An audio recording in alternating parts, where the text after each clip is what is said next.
ప్రార్థన చేసుకుందామండి. ప్రేమగల మా యేసయ్య, దయగల తండ్రి, పరిశుద్ధుడు అయిన ప్రభువా, మీకు వందనములు స్తోత్రములు చెల్లించుకుంటూ ఉన్నాం. వారమంతయు నా ప్రభువా నాయన మీ హస్తముల కింద మమ్మల్ని భద్రపరిచి కాపాడిన విధానం బట్టి మీకు వందనములు స్తోత్రం.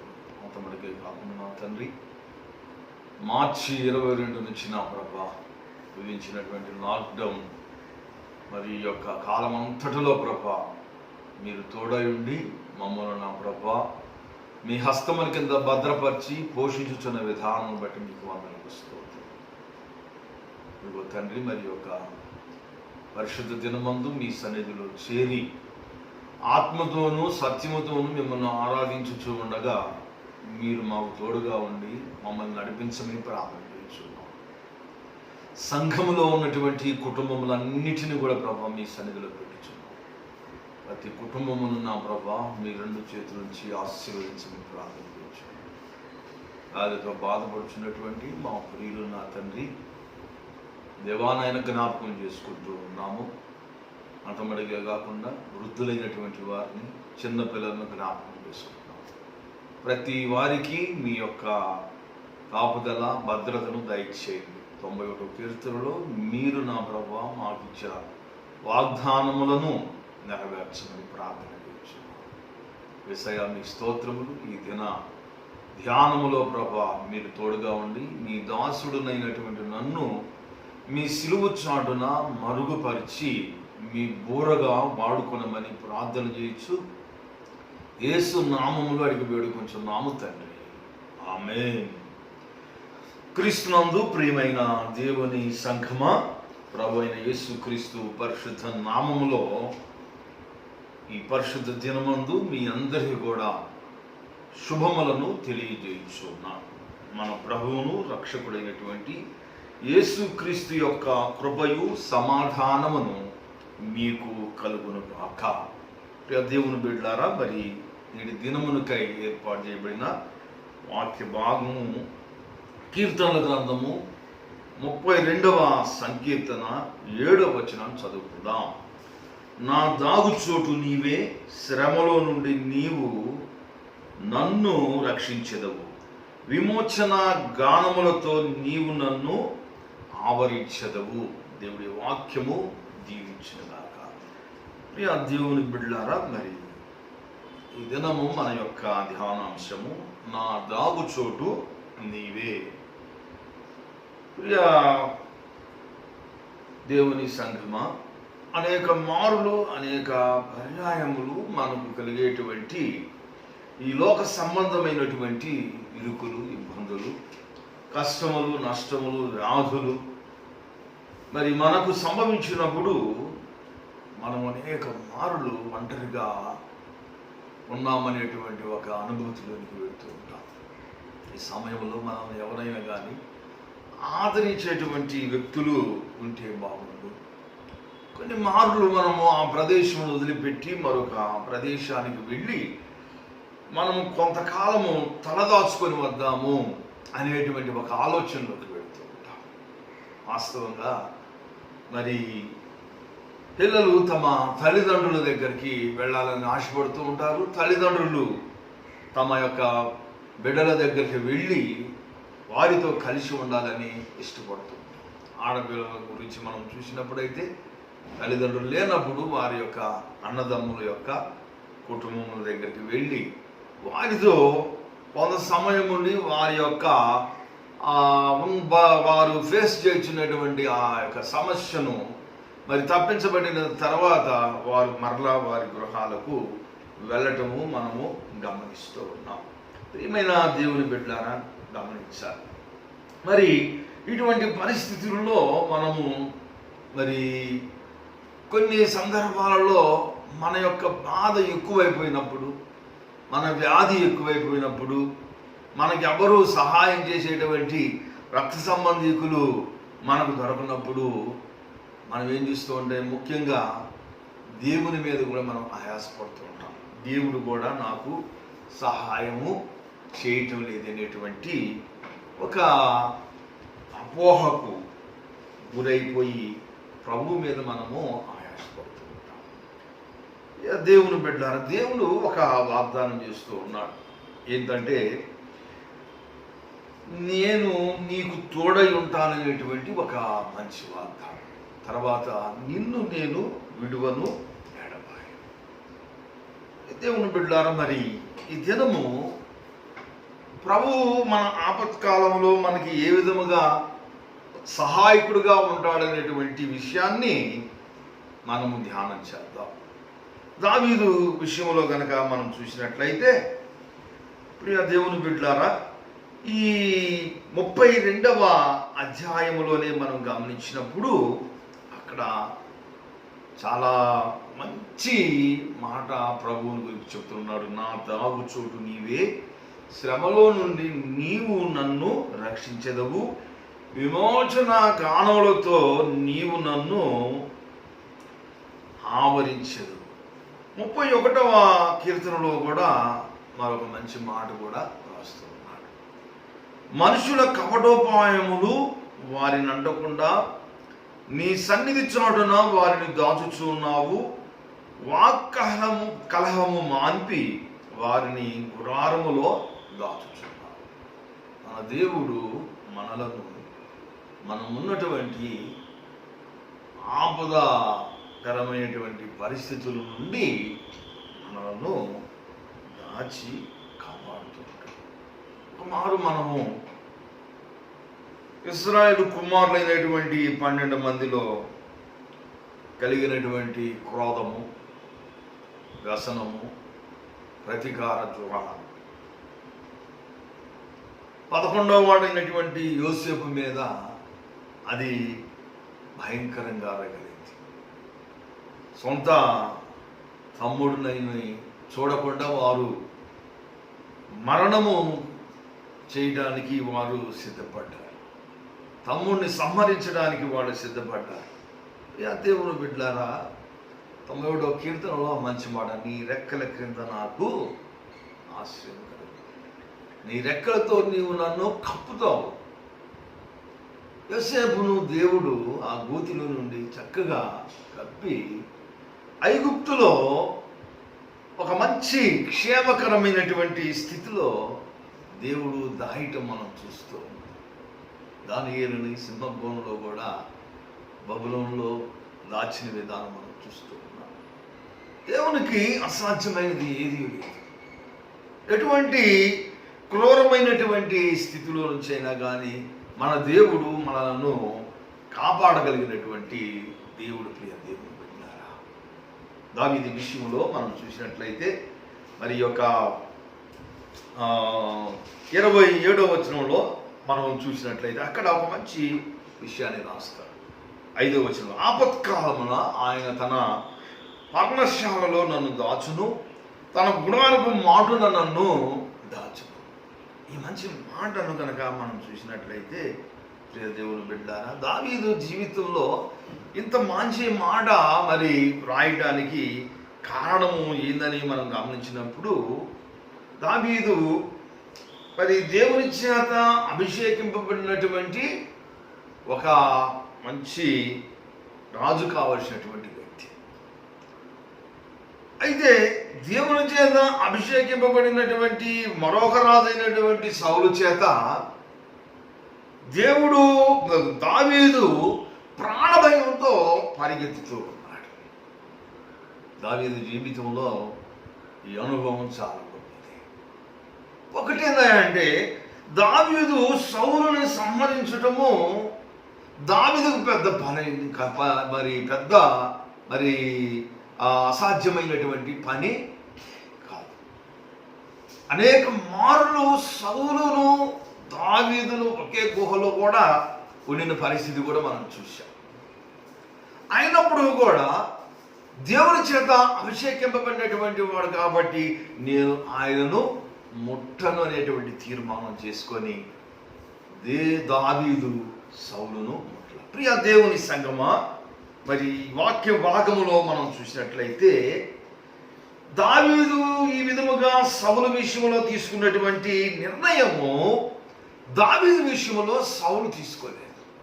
ఎన్ని మారులు బుద్ధి వచ్చినప్పుడు కూడా మరలా కూడా సాతాను ప్రవేశించి దావీదును వెంటాడడం మనం చూస్తూ ఉన్నాం. 19వ అధ్యాయము 2వ వచనం నుంచి ప్రారంభం అవుతుంది. దావీదు యొక్క మరి సౌలును నుంచి పారిపోయేటువంటి పరిస్థితి. మొట్టమొదటిగా అక్కడ రాయబడినటువంటి మాట ఏంటంటే, రహస్య స్థలములో దాగియుండుము అని ఒక నిర్ణయము చెబుతూ ఉంటాడు దావీదు యొక్క స్నేహితుడు. రహస్య స్థలం. ఎందుకు రహస్య స్థలము? ఈ కోపము లేకపోతే ఈ యొక్క ఉపద్రవము దాటిపోయే వరకు, ఈ ఉపద్రవము దాటిపోయే వరకు. ప్రపంచం అంతా కూడా నేడు ఈ కరోనా వైరస్ కోవిడ్-19 అనేటువంటి వైరస్ దాటిపోయేంత వరకు గృహాలలో దాగియుండుము అని చెప్పింది. మన ఇండియా దేశంలో ఒక 5 సంస్థలు మరి ఒక సర్వే చేసి అంట, ఈ లాక్డౌన్ వల్ల మరి మన దేశంలో కొన్ని లక్షల ప్రాణములు కాపాడబడ్డాయి మరణము నుంచి. కొన్ని లక్షల మంది కోవిడ్ వైరస్కు గురి కాకుండా దాదాపుగా ఒక 60 lakhs వరకు కూడా ఈ జరిగిపోయినటువంటి కాలంలో. ప్రియా దేవుని బిడ్డలారా, మన దేవుడు మనకి ఎప్పుడు కూడా తోడుగా ఉంటాడు. ఈ రహస్యమైనటువంటి స్థలములో దాగి ఉన్నప్పుడు, ఆ దాగి ఉన్నటువంటి స్థలములో దేవుడు మనకు తోడుగా ఉండి మనల్ని నడిపిస్తూ ఉంటాడు. అందరూ లాక్డౌన్లో ఉన్నారు. 19వ అధ్యాయం, మొదటి సమూయేలు గ్రంథము 19వ అధ్యాయం నుంచి చివరి వరకు మీరు చదవండి ప్రియ దేవుని బిడ్డలారా. దావీదు ఏ విధంగా తరమపడుచు ఉన్నాడో, తరమపడుచు ఉన్న మరి పరిస్థితిలో ఎప్పుడైనా దావీదు దేవుని మీద ఆయాసపడ్డాడా అనేది కూడా మనం గమనించవచ్చు. ఇటువంటి పరిస్థితుల్లో వినకూడనటువంటి వార్తలు విన్నప్పుడు కూడా దావీదు ప్రార్థన చేసినట్లుగా కూడా వ్రాయబడి ఉన్నది ప్రియ దేవుడు బిడ్డలారా. అక్కడి నుంచి బయలుదేరిన తర్వాత మొట్టమొదటిగా గాతు రాజైనటువంటి ఆకీష్ కోటలో కొన్ని దినములు ఉన్నాడు. అక్కడ మరి ఆకీష్ అనేటువంటి రాజుకు అనుమానం వస్తుందని కొద్దిగా పిచ్చిగా కూడా నటించటం కూడా మనము చూస్తున్నాం. ఆ తర్వాత అక్కడి నుంచి బయలుదేరి అదుల్లాము అనేటువంటి గుహలో కొంతకాలము అక్కడ దాగి ఉండటము మనం చూస్తున్నాం. అక్కడి నుంచి జీబు అరణ్యములో ఒక పర్వతమందు దాగి ఉన్నాడు. ఈ పర్వతమందు ఒక వనములు ఏర్పాటు చేసుకున్న ఆ వనములో కూడా మరి చాలా కాలం ఉన్నాడు. ప్రియ దేవుని బిడ్డలారా, ఎందుకు ఈ యొక్క అరణ్యవాసము చేయవలసి వస్తూ ఉన్నది అంటే, సౌలు అనేటువంటి రాజు దురాత్మకు గురై దావీదును చంపాలనేటువంటి ఒక మరి క్రోధమైనటువంటి పరిస్థితితో వెంటాడుతున్నటువంటి విధానం బట్టి ప్రాణమును కాపాడుకోవడానికి. ప్రియ దేవుని వెళ్ళారా, ఈరోజు నీవు కూడా బయటికి వెళ్ళావంటే కోవిడ్-19 అనేటువంటి వైరస్సు నిన్ను కూడా వెంటాడుద్ది. లాక్డౌన్ ఎత్తేసేర్లే, మనకు కొన్ని సడలింపులు ఇచ్చేర్లే అని చెప్పి మన ఇష్టానుసారంగా కనుక మనం నడుచుకున్నట్లయితే ప్రియ దేవుని సంగమా, కోవిడ్ వైరస్ ఎవరిలో ఉంటుందో ఎలా ఉంటుందో మనకు తెలియదు. సన్నని నలుసు కన్నా కూడా తక్కువ నలుసు మనకు కనపడుతుంది. అంతకన్నా కూడా తక్కువ పరిమాణంలో ఉండి చాలా దినముల వరకు మనకు తెలియదు. కాబట్టి ప్రభువు ప్రపంచానికి ఇచ్చినటువంటి కృప ఏందయ్యా అంటే, దాగియుండుము, నీవు నీ గృహమందే దాగియుండుము. దావీదు మహారాజు గుహలలో దాక్కున్నాడు. ప్రభువు మనకి గృహాలలో దాగి ఉండమని మనకు ఒక కృపను దయచేసి ఉన్నాడు. జాగ్రత్త సుమా, ఒకవేళ పరిస్థితులు తప్పనిసరి బయటికి వెళ్ళినా కానీ నీవు ఈ యొక్క డిస్టెన్స్ అంటే దూరాన్ని మరి తప్పకుండా పాటించాలా. నీ యొక్క ముఖమునకు మాస్కును ధరించడం మర్చిపోవద్దు. ఎవరికి కూడా మర్చిపోయి కూడా షేక్ హ్యాండ్స్ ఇవ్వటం అనేటువంటిది మర్చిపోవచ్చు. ఇది మనము దాగి ఉన్నటువంటి సమయం అనేటువంటి సత్యమును ఎరిగిన వారముగా ఉండాలి. ప్రియ దేవుని బిడ్డలారా, దావీదు రాజవాల్సినటువంటి వ్యక్తే మరి ఈ అరణ్యములు తిరుగుతున్నాడు. పాలస్తీనాలో ఉన్నటువంటి అరణ్యములన్నీ కూడా ఫస్ట్ జీబు అరణ్యములో తిరిగాడు, తర్వాత మాయన అరణ్యము తిరిగాడు, తర్వాత ఎంగేది అరణ్య గుహలలో తిరిగాడు. అయ్యో, ఈ యొక్క ఇశ్రాయేల్ సామ్రాజ్యంలో ఉన్నంత వరకు సౌలు నన్ను విడిచిపెట్టడని మరి తలంచి మరలా ఫిలిష్తీయ దేశం శత్రు దేశంలోనికి వెళ్ళి గాదు రాజు అయినటువంటి లాకీషు దగ్గర కొంతకాలం అండి, అయా మేము మీతో ఉండటము సమంజసము కాదని చెప్పి ఏదైనా ఒక గ్రామంలో ఉన్నప్పుడు లాకీషు రాజు సిక్లగు అనేటువంటి ఒక గ్రామాన్ని ఇస్తే అక్కడ కొంతకాలము దాచబడటము మనం చూస్తూ ఉన్నాము. ప్రియ దేవుని సంఘమ. కాబట్టి ఈ 32వ కీర్తనలో 7వ వచనంలో కీర్తనాకారుడైనటువంటి దావీదు మహారాజు, నా దాగుచోటు నీవే, శ్రమలో నుండి నీవు నన్ను రక్షించదవు, విమోచన గానములతో నీవు నన్ను ఆదరించదవు. దేవుని బిడ్డలారా, దేవుడు మనల్ని విమోచించేటువంటి దేవుడు, మనలను రక్షించేటువంటి దేవుడు, మనలను మరి మనకు క్షేమమును స్వస్థతను దయచేటువంటి దేవుడు, సమాధానమును మనకు అనుగ్రహించేటువంటి దేవుడు. ప్రపంచం చాలా భయపడుతూ ఉంది. ఒక మంచి మాట నేను రాత్రి వార్తల్లో విన్నానండి. ట్రంప్ ప్రార్థనా మందిరములు మసీదులన్నీ కూడా తెరవబడాలని తెలియపరిచాడంట. ఎందుకంటే అక్కడ ప్రార్థనలు చేయాలి. ఈ యొక్క వ్యాధి పారిపోవడానికి ప్రార్థన అనేది చాలా ప్రాముఖ్యమని తెలుసుకున్నారు. మరి నేడు ప్రపంచంలో ఉన్నటువంటి ఇతర దేశాల వారు కూడా మరి ఈ యొక్క చర్చిలు తెరవబడడానికి అవకాశం ఇచ్చేలాగున మనమందరం కూడా మన ప్రార్థనలో జ్ఞాపకం చేసుకున్నాం. మరొక ప్రవక్త విషయంలో కూడా మనం గమనిద్దామండి. మొదటి రాజు గ్రంథం 17వ అధ్యాయంలో మనకు మరొక ప్రవక్త కనబడుతున్నాడు. అక్కడ ప్రవక్త మరి ఏలియా ప్రవక్త అనేటువంటి ఒక వ్యక్తిని మనం చూస్తూ ఉంటాం. 2వ వచనం నుంచి 6వ వచనం వరకు మరి ఇక్కడ వ్రాయబడి ఉన్నది. ప్రభువు ఇతను కూడా దాగు స్థలంలోనికి పంపిస్తూ ఉన్నాడు. ఎందుకంటే ఆ దేశం మీద మరి ఆ ప్రజల యొక్క పాపమును బట్టి కరువు అనమాట. ఈట అంటే ఈ సంవత్సరంలో మంచైనను వర్షమైనను పడదని ప్రకటించాను. పిమ్మట యెహోవా వాక్కు అతనికి ప్రత్యక్షమై, నీవు ఇచ్చట నుండి తూర్పు వైపునకు పోయి యోర్దానుకు ఎదురుగానున్న కేరీతు వాగు దగ్గర దాగి ఉండుము. ఆ వాగు నీరు నీవు త్రాగుదువు. అచ్చటికి నీకు ఆహారము తెచ్చినట్లు నేను కాకోహలమునకు ఆజ్ఞాపించి తిని అని అతనికి తెలియచేయగా, అతడు పోయి యెహోవా సెలవు చొప్పున యోర్దానుకు ఎదురుగానున్న కేరీతు వాగు దగ్గర నివాసము చేసెను. ప్రియ దేవుని బిడ్డలారా, గమనించాలి, ప్రవక్త ఇశ్రాయేలు రాజ్యంలో ఉండి ఎంతో గౌరవింపబడినటువంటి వ్యక్తి. ప్రవక్త అనగానే మరి ఎంతో మరి మంచి పరిస్థితి ఉండి ఉండవచ్చు. అయితే ఏలియా ఉన్నటువంటి పరిస్థితుల్లో రాజుకును ప్రవక్తకు మరి సరైనటువంటి పరిస్థితి లేక వారిద్దరి మధ్య వైరుధ్యం ఉన్నప్పటికీ కూడా మరి గొప్ప ప్రవక్త. అయితే ఆ దేశమందు కలిగినటువంటి క్షామస్థితిని బట్టి, కరువును బట్టి ఆ దేశంలో బ్రతకడానికి వీలులేనటువంటి పరిస్థితి.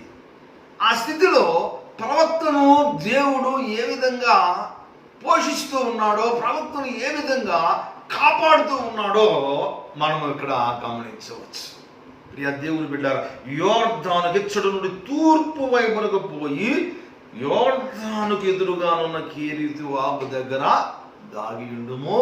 అక్కడ ఆ వాగులో ప్రవహించేటువంటి నీరును తాగుతూ ఉండు. నేను అక్కడకు నీకు ఆహారం పంపడానికి కాకులమును పంపిస్తాను. క్రైస్తవ విశ్వాస జీవితంలో మనం కొద్దిగా మరి దేవుని సన్నిధిలో ఎదురు చూసేటువంటి ఆ గొప్ప మనస్సు ఉండాలి. దేవుని కార్యాలు మన జీవితంలో జరగడానికి మనము దేవునికి అవకాశం ఇవ్వాలి. దేవుడు మనల్ని పరీక్షించేటువంటి దేవుడు, పరిశోధించేటువంటి దేవుడు, మన యొక్క హృదయ అంతరంగ రహస్యములన్నీ కూడా గమనించగలిగినటువంటి దేవుడు. అబ్రహాముని పిలిచి నిన్ను గొప్ప జనముగా చేస్తానని చెప్పిన తర్వాత 25 సంవత్సరంలో ఒక నలుసు కూడా లేదు. 25 సంవత్సరం. ఈ 25 సంవత్సరంలో ఎన్నో గొప్ప మార్పులు అబ్రహాం జీవితంలో. గొప్ప ఐశ్వర్యవంతుడై యుద్ధముల్లో జయము దయచేశాడు మరి అబ్రహాముకు దేవుడు. అబ్రహాము పేరు మార్చాడు దేవుడు. అబ్రహామును అనేక మారులు ఆశీర్వదిస్తూ ఉన్నాడు. ప్రియా దేవుని బిడ్డలారా, అబ్రహాముకి ఒక సమయంలో అయితే ఒక రకమైనటువంటి నిరాశ వచ్చి, ప్రభువా నీవు నన్ను ఎంత ఆశీర్వదించినా కానీ ఏమి ప్రయోజనము ప్రభువా, ఇదిగో తండ్రి ఈ యొక్క దమస్కు వాడైనటువంటి ఎలియాజరే కదా నా ఆస్తి అంతటికి కూడా వారసుడని చెప్పినప్పుడు దేవుడు అబ్రహాముతో, అబ్రహామా ఎట్టి పరిస్థితుల్లో కూడా అలా జరగదు, శారా గర్భము నుండి పుట్టినవాడు మాత్రమే నీకు వారసుడని తెలియపరచడం మనం చూస్తాం. కాబట్టి ప్రియ దేవుని బిడ్డలారా, అక్కడి నుంచి కూడా చాలా సంవత్సరం, దాదాపుగా 75 సంవత్సరములు అప్పుడు అబ్రహాముకు పిలుపు వస్తే 100వ సంవత్సరంలో మరి అబ్రహాముకి శారా గర్భము నుండి, శారా సంవత్సరములు 90 సంవత్సరములు, సమస్తము కూడా స్త్రీ ధర్మమును ఉరిగిపోయినటువంటి పరిస్థితిలో గొప్ప అద్భుతాన్ని దేవుడు ఆ కుటుంబం ద్వారా జరిగించి ప్రపంచానికి దేవుని యొక్క శక్తిని, దేవుని యొక్క గొప్పతనమును మనం పరిశుద్ధ గ్రంథ ప్రారంభంలోనే చూస్తూ ఉన్నాం. ప్రియమైన దేవుని బిడ్డలారా, గమనించాలి, కేరీతు వాగు దగ్గర ఒక్కడే ప్రవక్త ఉన్నాడు. ఇశ్రాయేలు దేశంలో నీళ్లు లేవు, కానీ ప్రవక్తకు దేవుడు నీళ్లున్న ప్రదేశంలో పెట్టాడు. ఇశ్రాయేలు దేశంలో ఆహారం లేదు, అయితే ప్రవక్తకు దేవుడు కాకోలము ద్వారా ఆహారాన్ని పంపిస్తూ ఉంటాడు. చాలామంది ఈ కేరీతు దాగు స్థలములో ఉన్నటువంటి ఒంటరితనము కానీ ఇటువంటి పరిస్థితుల్లో అనేక మార్లు మనము ఆయాసపడుతూ ఉంటాం. దేవుని బిడ్డలారా, ఎవరము కూడా ఈ విషయంలో మనము మరి బాధపడాల్సిన అవసరం లేదు. కేరీతు దాగు స్థలం లాంటి పరిస్థితి మన జీవితంలో కూడా అనేక మార్లు కలుగుతూ ఉండవచ్చు. కేరీతు వాగు దగ్గర ఏలియా ప్రవక్తకు దేవుడు ఏ విధముగా తోడై ఉండి నీరును ఆహారమును సమృద్ధిగా మరి పంపించి ఉన్నాడో, నీ జీవితంలో నీకు కలిగేటువంటి ప్రతి విధమైనటువంటి ఆపదలలో, బాధలలో, వ్యాధులలో, కష్టములలో, ఆర్థిక పరమైనటువంటి ఇబ్బందులలో కూడా దేవుడు తోడుగా ఉండి దేవుడు నీకు సహాయం చేస్తాడు. ప్రియ దేవుడు బిడ్డ, ఎవరికి దేవుడు ఆజ్ఞాపిస్తాడో తెలియదు. నా బిడ్డను నీవు కాపాడాలి, నా బిడ్డకు నీవు సహాయం చేయాలి.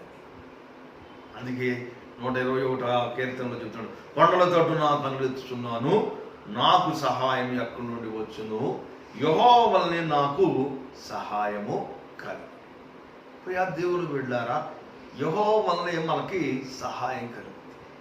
కాబట్టి సహాయం లేదని ఎప్పుడు కూడా నీవు నిరాశ చెందకూడదు. ఎందుకంటే మన దేవుడు ఎల్లప్పుడూ కూడా మనతో కూడా ఉండి మనల్ని కాపాడుతూ ఉంటాడు. నిన్ను విడువను, నిన్ను ఎడబాయను, నిబ్బరము కలిగి ధైర్యముగా ఉండుము.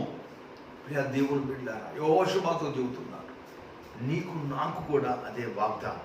ఆయన నమ్మినటువంటి బిడ్డలందరికీ కూడా అదే వాగ్దానం. దేవుని బిడ్డలారా, మనల్ని విడిచిపెట్టే దేవుడు కాదు మన దేవుడు. ఆయన మనల్ని విడిచిపెట్టలేకనే తన కుమారుడైనటువంటి యేసుక్రీస్తు ప్రభువును ఈ లోకంలోనికి పంపించడం మనం చూస్తూ ఉన్నాం. కాబట్టి కొన్ని రోజులు దాగిడి స్థలం మనకు ఏర్పాటు చేస్తూ ఉంటారు. దానితో బాధపడుచున్న ప్రియులు అనుకుంటూ ఉంటారు, అయ్యో ఎంతకాలము నేను ఇంకా మనసులో ఉండాలా, ఎంతకాలం నేను హాస్పిటల్లో ఉండాలా. నువ్వు ఎంతకాలము హాస్పిటల్లో ఉన్నా, ఎంతకాలం నీ మంచంలో ఉన్నా, ఆ మంచంలో నుంచి కూడా నువ్వు ప్రార్థన చేయి. గుహలలో దావీదు మంచి ప్రార్థన చేస్తూ ఉంటాడు. ఇన్ని మంచి కీర్తనలు దావీదు మహారాజు ఒక్కడే వ్రాయగలిగాడంటే దావీదు మహారాజు ఎంత గొప్ప భక్తుడో, దేవుడితో ఎంత గొప్ప మంచి సంబంధం ఉన్నదో ఆలోచన చేయాలి. ఈ మంచి సమయము నీకు దేవుడిచ్చిందని గ్రహించి ప్రార్థన చేయి. ఈ గృహ నిర్బంధం కూడా ప్రభువు మనకి ఒక ఆధ్యాత్మికమైనటువంటి ఎదుగుదలకు ఒక మంచి సోపానముగా భావించాలి. ఈ సమయాన్ని మనం సద్వినియోగం చేసుకోవాలి. కుటుంబములుగా కూడుకొని అందరూ ప్రార్థన చేయండి. బైబిల్ వాక్యమును చదవటానికి ప్రయత్నం చేయండి. నేను చెప్పాను మొదటి సమయ గ్రంథంలో 19వ వచనం నుంచి కనుక మీరు మిగతా చివరి వరకు చదివితే దావీదు పడిన బాధలని కూడా మనకు అక్కడ తెలుస్తూ ఉంటాయి. ప్రియ దేవుని బిడ్డలారా, కాబట్టి ఏలియా ప్రవక్తను ఏ విధంగా కాపాడాడో దేవుడు నిన్ను నన్ను కూడా కాపాడుతూ ఉంటాడు, పోషిస్తూ ఉంటాడు. ఆయన మన పోషకుడు, మన సంరక్షకుడు. ప్రియ దేవుని బిడ్డలారా, 23వ కీర్తనలో మనం చూసినప్పుడు ప్రియ దేవుని బిడ్డలారా, మరి అక్కడ యెహోవా కాపరి నాకు లేమి కలగదు, పచ్చిక గల చోట్లను ఆయన నన్ను పరుండు చేయుచున్నాడు, శాంతికరమైనటువంటి జలముల యొద్ద ఆయన నన్ను నడిపించుచు ఉన్నాడు, తన నామమును బట్టి నీతి మార్గంలో ఆయన నన్ను. దేవుని బిడ్డ గమనించారు. కాబట్టి మనలను మరి పచ్చిక గల చోట్ల శాంతికరమైన జలముల యొద్ద మనల్ని నడిపిస్తారు. ఒక్కొక్కసారి మరి గాఢాంధకారపు లోయ కూడా రావచ్చు. గాఢాంధకారపు లోయలో కూడా ఆయన మనల్ని విడిచిపెట్టడు. లోయ వచ్చిందని భయపెట్టి మనల్ని పారిపోయేటువంటి దేవుడు కాదు మన దేవుడు. లోయలలో, కొండలలో, గుహలలో ఎక్కడైనా కానీ దేవుడు మనల్ని విడిచి వెళ్ళిపోయాడు. మనకు తోడుగా ఉంటాడు. ఆయన తన దూతలకు ఆజ్ఞాపించి మన పాదములకు రాయి తగలకుండా వారి చేతుల మీద ఎత్తి పట్టుకొని నడిపిస్తాడు. ప్రియ దేవుని బిడ్డలారా, మరి సాక్షాత్తు తండ్రి అయినటువంటి దేవుడు కుమారుని రూపంలో నరావతారిగా ఈ లోకంలో వచ్చినప్పుడు మరి క్రీస్తు ప్రభువుల వారి బాల్యమందే ఒక ప్రతీకార జ్వాల వెలువడటం చూశాం. ఎందుకంటే ఈ యొక్క తూర్పు దేశపు జ్ఞానులు తిరిగి హేరోదు యొద్దకు వెళ్ళలేదు. దూతలకు జ్ఞానులకు దూత వెళ్ళి మీరు వేరే మార్గంలో వెళ్ళమని చెప్తుంది. వారు హేరోదు దగ్గరికి వెళ్ళకపోయేలేకే వారు మోసం చేశారని తెలుసుకొని మరి హేరోదు ఒక కుట్ర పని 2 సంవత్సరములు నిండినటువంటి వారందరిని కూడా మరి చంపివేయమని ఆజ్ఞాపించడం మనం చూస్తూ ఉన్నాం. ప్రియ దేవుని బిడ్డలారా, గమనించాలి. 13వ వచనం, మత్తయి సువార్త 2వ అధ్యాయము 13వ వచనం. వారు వెళ్ళిన తర్వాత ఇదిగో ప్రభువు దూత స్వప్నమందు యోసేపునకు ప్రత్యక్షమై, హేరోదు ఆ శిశువును సంహరింపవాలని ఆయనను వెదకబోచున్నాడు గనక నీవు లేచి ఆ శిశువును ఆయన తల్లిని వెంట పెట్టుకొని ఐగుప్తునకు పారిపోయి నేను నీతో తెలియచెప్పు వరకు అక్కడే ఉండమని అతనితో చెప్పెను. అప్పుడు అతడు లేచి రాత్రి వేళ శిశువును తల్లిని తోడుకొని ఐగుప్తునకు వెళ్ళాను. దేవుని బిడ్డారా, యేసుక్రీస్తు ప్రభువు వారు కూడా ఒక దాని స్థలము ఉండవలసి వచ్చింది. ఐగుప్తుకు పారిపోము, నేను మరలా తిరిగి చెప్పేంత వరకు యోసేపు నీవు మరి ఆ యొక్క ఐగుప్తులోనే ఉండాలి. నా కుమారుడైన యేసుక్రీస్తు ప్రభువును నీవు అక్కడ దాచి ఉంచాలి.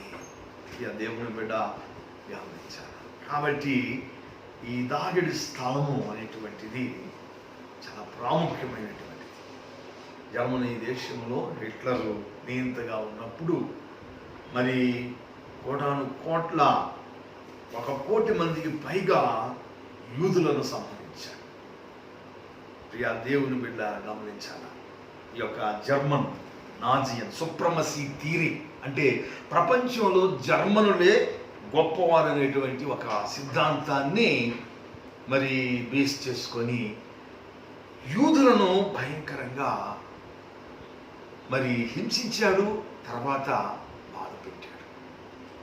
అయితే ఆ సమయంలో జర్మనీ దేశస్తురాలు ఒక ఆమె కోరిటియన్ భూమి అనేటువంటి ఒక స్త్రీ ఈ యూదులను అనేక మంది వారిని ఆమె యొక్క గృహములో దాదాపు ఒక 65,000 మంది వ్యక్తులను ఆమెకు తెలిసినటువంటి ఇదిలో ఆమె దాచిపెట్టిన ఆమె యొక్క స్థలంలో హైడింగ్ ప్లేస్ అనేటువంటి ఒక ఇంగ్లీష్ బుక్లో ఈ యొక్క విషయాన్ని వ్రాయటం మనం చూస్తూ ఉంటాం. తెలుగులో కూడా దాగిడి స్థలము అనేటువంటి ఒక పుస్తకము, దాని అనువాదం వచ్చింది. మీకు దొరికితే చదవండి ప్రియ దేవుని బిడ్డలారా. చరిత్ర కూడా మనకి అర్థమవుతుంది. ప్రియ దేవుని బిడ్డలారా గమనించారా, ఆ జర్మనీ దేశంలో ఉన్న యూదులందరినీ కూడా చంపాలనేటువంటి ఉద్దేశం కలిగినప్పుడు హిట్లర్ యొక్క కత్తి వాత నుంచి ఈ కోరింటన్ భూమి అనేటువంటి ఆమెకు ఉన్నటువంటి స్థలంలో, బిల్డింగ్లో ఆమెకు వాచ్ షాప్ ఉంది. ఆ వాచ్ షాపులో మొత్తాన్ని పుక్కిందంట ప్రియ దేవుడు. సో దేవుడు ఈ యొక్క ఆపదలో నుంచి, బాధల నుంచి మనల్ని ఏదో విధంగా కాపాడి మనల్ని రక్షిస్తాడు. ఐగుప్తులోనికి వెళ్ళి మరలా నేను చెప్పేంత వరకు కూడా, కేరేతు వాగు దగ్గరకు వెళ్ళి మరలా నేను చెప్పేంత వరకు కూడా, ఇదిగో జీబు అరణ్యములో, మాయను అరణ్యములో, ఎంగేది అరణ్యములో నేను చెప్పేంత వరకు కూడా, సౌలు మహారాజు చనిపోయేంత వరకు దాగిడి స్థలంలోనే దావీదు జీవితాన్ని మనం చూస్తూ ఉన్నాం. కాబట్టి ప్రియా దేవుని బిడ్డ, దేవుడు మన ఆపత్ కాలంలో మనం నమ్ముకొనదగినటువంటి గొప్ప దేవుడు. ప్రియ దేవుడు బిడ్డారా, ఈ కరోనా వైరస్ ఉన్నంతకాలం, దీని ప్రభావము మరి ఉన్నంతకాలం ప్రభు మన గృహాలనే మనకు దాగిడి స్థలముగా ఇచ్చాడు. అత్యంత భద్రముగా మనము మరి మన ప్రాణములను కాపాడుకుంటాం. మన దేవుడు మన ప్రాణములను కాపాడేటువంటి దేవుడు. కాబట్టి మన దేవునికి అత్యంత సమీపముగా ఉండి దేవునితో మనము సహవాసం చేస్తూ ముందుకు నడుద్దాం. 27వ కీర్తనలో రాయబడిన వచనాన్ని మరొకసారి మనం చదువుకుని దేవుని బిడ్డ 5వ వచనం, ఆపత్ కాలంలో ఆయన తన పర్ణశాలలో నన్ను దాచును, తన గుడారపు మాడు నన్ను దాచును. నిన్ను దాస్తున్నాడు ప్రియ దేవుని బిడ్డారా, జాగ్రత్త. బయట ఏమి లేదని చెప్పి వెళ్ళవద్దు. దాగి ఉండవలసిన సమయంలో నీవు దాగి ఉంటే నీకు ఎంతో మేలు, నీ ప్రాణమును కాపాడుకుంటావు. భవిష్యత్ జీవితంలో దేవుని కొరకు నీవు జీవించగలుగుతావు. దేవుని గురించి మంచి సాక్ష్యాన్ని తెలియపరచగలుగుతావు. కాబట్టి జాగ్రత్త సుమా, అందరము దేవుని వాక్యానికి లోబడదాము, దేవుని వాక్యాన్ని స్వతంత్రించుకుందాము. దేవుని యొక్క ఆశీర్వాదమును, దేవుని కాపుదలను, దేవుని యొక్క సంరక్షణను మనం జ్ఞాపకం చేసుకుందాం. ప్రియా దేవుని బిడ్డారా, ఆయన తన గుడారం మాటున నిన్ను నన్ను దాచి కాపాడి పోషించింది. దేవుడి ఇచ్చిన మాటలను దీవించిందా ప్రార్థన చేసుకుందాం. ప్రేమామయుడమైన దేవా, మీకు వందనములు స్తోత్రములు చెల్లించుకుంటాం. ఇదిగో తండ్రి, ఈ యొక్క పరిశుద్ధ దినమందు మీ సన్నిధిలో నా ప్రభు మేము చేరి, ఇదిగో తండ్రి, కొంత సమయం మీ వాక్యమును ధ్యానం చేస్తున్నాం. నా దాగు చోటు నీవే తండ్రి. నన్ను కాపాడి రక్షించు దేవుడు, విమోచన గానములతో నన్ను ఆవరించు దేవుడు అని కీర్తనాకారుడు తెలియపరిచాడు. గందరగోళమైన పరిస్థితుల్లో అరణ్యంలో తిరుగుతున్నప్పుడు కూడా ప్రభా, ఏనాడు నిన్ను దూషించలేదు ప్రభా. నాయన నిన్ను గురించి నా ప్రభా నాయన తక్కువగా మాట్లాడాడు. అరణ్యంలో కూడా నా ప్రభా నిన్ను ప్రార్థన చేయించున్నాడు. తన యొక్క తండ్రి మరి ఆ యొక్క మానసిక పరిస్థితి కూడా నా తండ్రి ఈ యొక్క అరణ్యంలో తిరుగుతూ ఉన్నప్పుడు నా ప్రభా తక్కువ కాకుండా సౌలు దేవుని చేత అభిషేకించబడిన వాడు కాబట్టి నేను ఆయనను సంహరించాను. అట్టి మంచి మనస్సు, స్థిమితము కలిగినటువంటి మనస్సు, స్థిరమైన మనస్సును కలిగి ప్రభు కష్టంలో కూడా నా ప్రభా నిన్ను వేడుకొనొచ్చు ముందుకు నడిచి మీరు చెయ్యిచ్చి లేపిన విధానం బట్టి మీకు వందనములు. గొప్ప మహారాజుగా నా ప్రభా నాయన శాశ్వత కాలం వరకు దావీదు సింహాసనము నా ప్రభా ఉండునట్లుగా నా తండ్రి దావీదును ఆశీర్వదించినటువంటి దేవుడు నన్నును మమ్మును ఆశీర్వదించు. తెలుగు సంఘమును ప్రభా మీ సన్నిధిలో పెడుచు ఉన్నాము. సార్వత్రిక సంఘం అంతటిని మీ సన్నిధిలో పెడుచున్నాం. మీ హస్తముల కింద భద్రపరచండి, కాచి కాపాడండి. ఈ ప్రపంచం అంతటి కూడా మీ సన్నిధిలో పెడుచున్నాం ప్రభా. ప్రజలందరినీ మీ సన్నిధిలో పెడుచున్నాం. మీరు దీవించండి. ఈ కరోనా వైరస్ అనేటువంటి మహమ్మారి నుంచి నా ప్రభా మమ్మల్ని, మా ప్రాణములను, మా పిల్లలను ప్రభా కాపాడమని ప్రార్థన చేస్తున్నాం. యేసయ్యా మీకు వందనాలు, స్తోత్రములు చెల్లించుకున్నాం. ఇదిగో తండ్రినైనా సంఘ కమిటీ వారి కొరకు ప్రభా, డీకన్ బోర్డు వారి కొరకు ప్రార్థన చేయించున్నాం. స్త్రీల సమాజం కొరకు ప్రార్థన చేయించున్నాం. యతన సమాజం కొరకు ప్రార్థన చేయించున్నాం. సండే స్కూల్ కొరకు ప్రార్థన చేయించున్నాం. వృద్ధుల కొరకు, చిన్న పిల్లల కొరకు ప్రార్థన చేయించున్నాం. ప్రతి వారిని నా ప్రభా మీరు నా తండ్రి ఆశీర్వదించమని ప్రార్థన చేయించున్నాం. మీ భద్రతలో ఉంచమని ప్రార్థన చేయించున్నాం. దేవాలయాన్ని ఈ లాక్డౌన్ నా ప్రభా ఎత్తివేయబడిన తర్వాత తండ్రి ప్రభుత్వ మరి నా తండ్రి నాయన మరి మాకు అనుమతించినప్పుడు ప్రభా మేమందరము కలిసి సంతోషముగా, ఆనందముగా నా ప్రభా మీ సన్నిధిలో చేరి ఆత్మతో సత్యముతో మిమ్మల్ని ఆరాధించుటకు కృప చూపించమని ప్రార్థన చేయొచ్చు. యేసు పరిశుద్ధ నామములో మిక్కిలి వినయముగా బ్రతిమాలి వేడు కొంచెం నాము తండ్రి, ఆమేన్. పరలోకమందున్న మా తండ్రి, నీ నామం పరిశుద్ధపరచబడును గాక, నీ రాజ్యం మాకు వచ్చును గాక, నీ చిత్తం పరలోకమందు ఎలాగో అలాగే భూమి యందు నెరవేరును గాక. మాకు కావలసిన ఆహారం నేడు మాకు దయచేయము. మా రుణస్థులు మేము క్షమించిన ప్రకారం మా రుణం క్షమించి మమ్మల్ని శోధనలో నుండి తేగా కీడు నుంచి తప్పించము. ఎందుకంటే రాజ్యము, బలము, మహిమ నిరంతరము నీవై ఉన్నావు తండ్రి, ఆమేన్. తండ్రి, కుమార, పరిశుద్ధ ఆత్మ త్రియేక దేవుని దీవెనలు మనకు తోడుగా ఉండి ప్రపంచమును భయపెడుచున్నటువంటి ఈ యొక్క COVID-19 వైరస్ను దేవుడు సంహరింపజేసేటువంటి కోవిడ్ యాంటీ వైరస్ వ్యాక్సిన్ను పంపించి ఈ ప్రపంచం అంతటిని దేవుడు స్వస్థపరచును గాక, ఆమేన్. అందరికీ వందనాలు.